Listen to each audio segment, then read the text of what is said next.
My name's Phil and welcome back to another episode of Vermont's 100 Covered Bridges. Today I'm at the A.M. Foster Bridge, which is in Cabot Plains.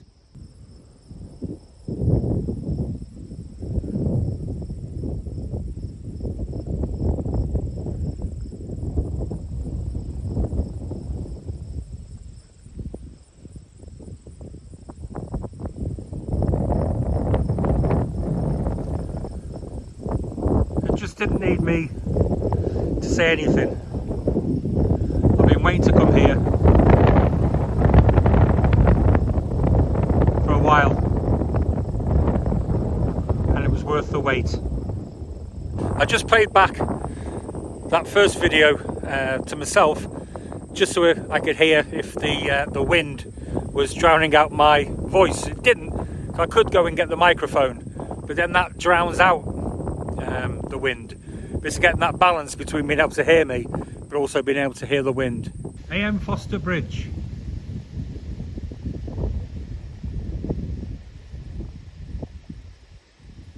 The view from the other end. Let's go and take a look inside.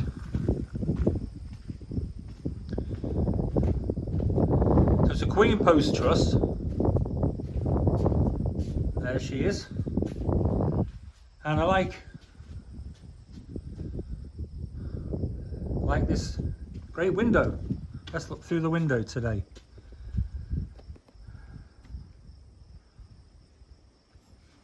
The information says that the bridge sits over a pond, so it doesn't go anywhere. It was also dammed, I'm assuming, at this end to stop it going further. So what is the history of this bridge? Well, as ever, I've got that for you. It's funny because at two of the three other bridges I filmed at today, the Robin's Nest and the Martin Bridge, I was fighting against traffic. I was having to sort of look both ways quick. There's nobody coming, try and say your sentence. Here I thought it'd be great because, you know, there's nobody around for miles. But now I'm battling with the wind. When the wind picks up, I have to stop filming. So this bridge looks old, but it isn't. In fact, it's the youngest covered bridge in Vermont that was built where there wasn't a pre-existing bridge. So to clarify on that one, we've seen like Barnesville Bridge that was built in 2012, but that replaced a bridge that was destroyed a year earlier by Storm Irene. And we've seen the Bowers Bridge was exactly the same, replaced a bridge that was destroyed again the year before, and so on. We've seen lots of bridges that have been replaced with new covered bridges, but here there wasn't a covered bridge. And this was built in 1988. So as I say, it's the youngest in the state to be built where there wasn't a pre-existing bridge. I'm taking my hat off because it was going to blow off. So the bridge A.M. Foster was named after Alonzo Merrill Foster. Now he lived in the area, and I'm just going to read my notes here. He was the inventor of a type of maple spout for collecting sap from maple trees to be made into syrup.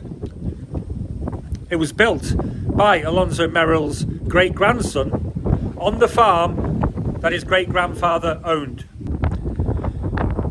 It was Richard Spalding, the great-grandson, who had the idea. It was his dream to build this bridge in honour of his great-grandfather.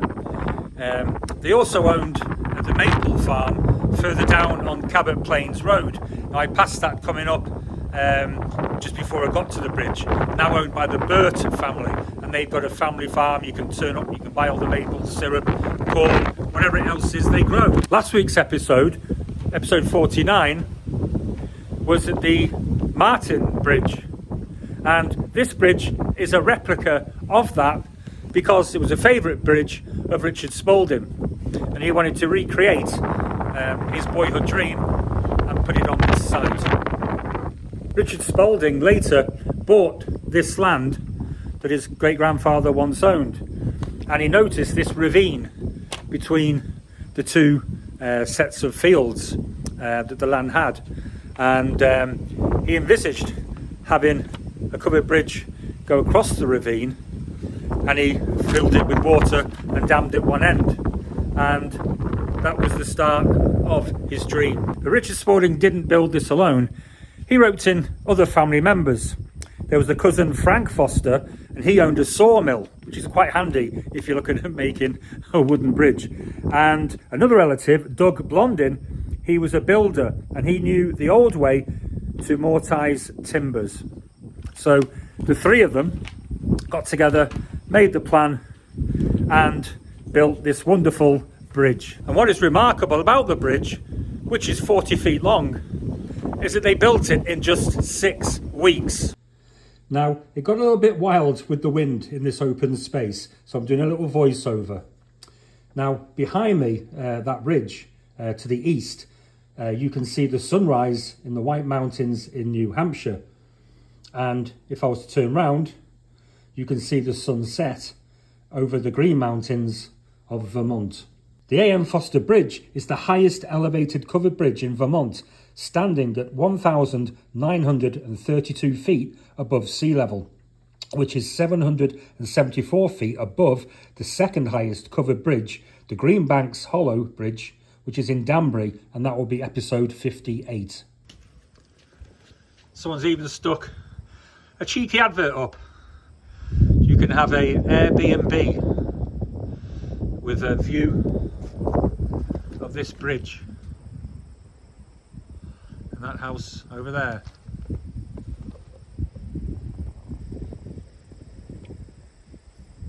There's even been weddings on the bridge. If you are looking to get married, well, why not up here? I mean, what a place. Obviously not in winter. Now, as you can imagine, with a scenery like that, photographers come here from far and wide to get the ultimate shot of this bridge.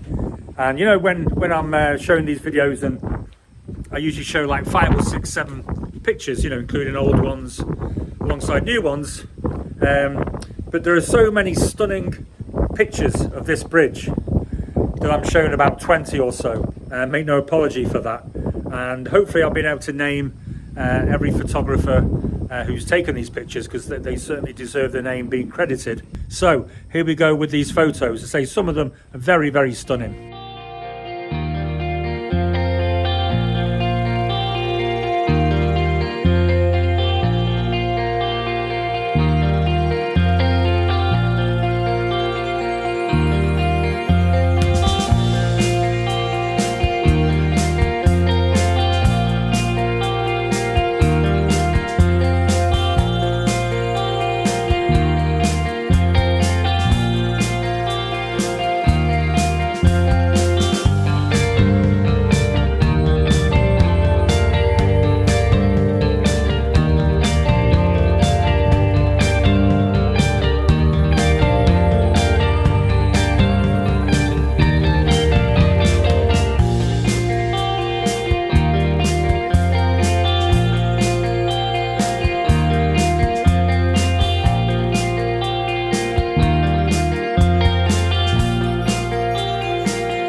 So as you know, I do like to go down below under the bridge. For a couple of reasons, I'm not going to do this one. A, because out of respect, it's a private bridge, but they allow visitors onto the bridge. Obviously there's no driving over it. They allow people to do that, and they did say that the water is deep.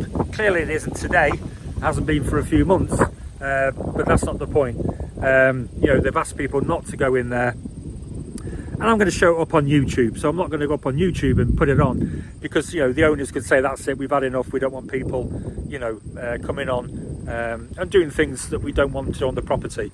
So out of respect for the owners, I'm not going under, but we can, hopefully I can get a couple of shots from up here that can satisfy your curiosity. So it's 3 or 4 rows of bricks, 3 rows of bricks, and then it actually looks like it's on natural rock formation underneath it, because there's that rock formation there to the side. So perfect spot, from certainly from that side, to situate the bridge. Let's have a look from the other side. Here we've got 9 layers holding the bridge up.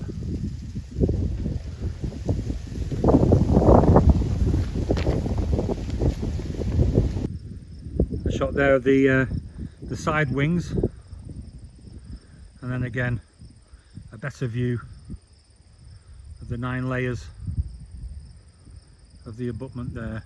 One of the last things I mentioned at the Martin Bridge when I was in the river was I noticed the you know, the small gap between the sidings and the roof.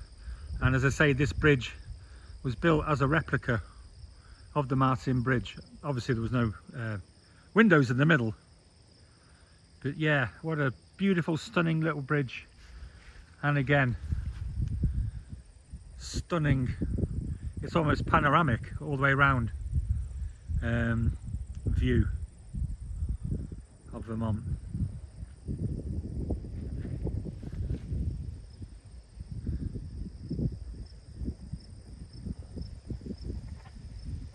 So the only thing I haven't been able to show you is underneath the bridge, and I could easily do it, hop in this fence and just go into that ledge and look in under. But again, I can only respect the owner of this bridge, and you know, do as they say. Do I feel defeated? No, actually, for 2 reasons. One, again, is because of that respect. The other thing is, I mean, I did say it isn't deep, but it's a still pond, and the chances are, yeah, it looks, you know, a foot above water, but it's going to be really heavily silted, and 1 foot in the wrong place and it's stuck. And again, as you can see, I'm in the middle of nowhere. I've got no signal, and you know, it's not ideal place to get stuck. So yeah, don't feel defeated at all. No running river has defeated me from going under it. Now across the road from the bridge is the Cabot Plains Cemetery. Now, does this look like a Clint Eastwood spaghetti western scene, apart from there's green grass and desert? Anyway, my travelling companion wasn't impressed by me stopping here, so on we go to the next bridge. I hope you enjoyed that as much as I did. I know I say that every week, but you could just stay here all day and just admire the view of both the bridge and the foreground. I don't really think I need to say any more. The pictures say it all. Thanks again to the Vermont Covered Bridge Society for their great support. It's the end of the year coming. If you buy membership now, it carries you through to the end of 2025, all the way through 2026. Christmas is coming. Spend $16 on somebody who you know likes covered bridges, and they'll get something that lasts them the whole year, including newsletters and all sorts of information about the covered bridges in Vermont.